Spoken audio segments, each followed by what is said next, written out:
As alarmas levan tempo soando, pero a guerra de Irán foi o detonante que volveu sacudir os cimentos da OTAN. Estados Unidos, membro fundador e estratégico da alianza, fala de traizón. Varios aliados europeos, apelando á legalidade internacional, negaronlle o apoio para intervir no Estreito de Hormuz. Entre eles, España, que non permitiu nin o uso das bases militares de Rota e Morón, nin tampouco do espazo aéreo. Foi a pinga que rebordou o vaso, que desatou a que xa se considera unha das peores crisis da Alianza Atlántica desde a súa fundación. Estados Unidos ten dúas críticas nestes anos frente á OTAN e frente aos aliados europeos da OTAN.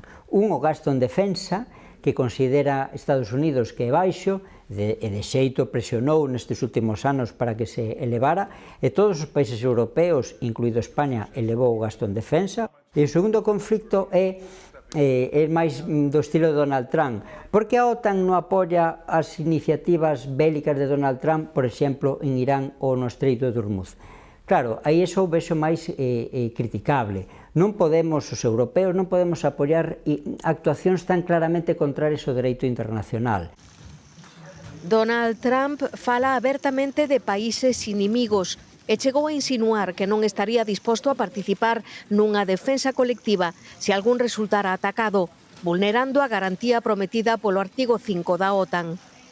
Ameazas que nunca antes se oíran no seo da alianza. Falou incluso de abandonala e soubose que o Pentágono estudou a posibilidade de expulsar a España. O Tratado de Washington non ofrece solucións para votar a un país. É o que dicían os norteamericanos respecto a España. Hai que votar a España porque non é suficientemente colaboradora.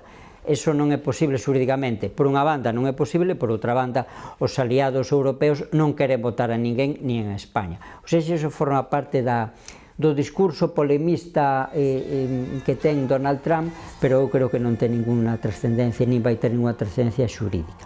Outra cousa é que se Norteamérica, os Estados Unidos, Donald Trump, non está moi contento cos aliados europeos ou con España, apoie, pois, por exemplo, a outros países máis obedientes con Estados Unidos, sexa sobre todo o caso de Marrocos, non? Que parece que hai un interese norteamericano en invertir defensa e seguridade en Marrocos porque España e a OTAN non lle dá suficiente cobertura que cree Donald Trump que ten que darlle.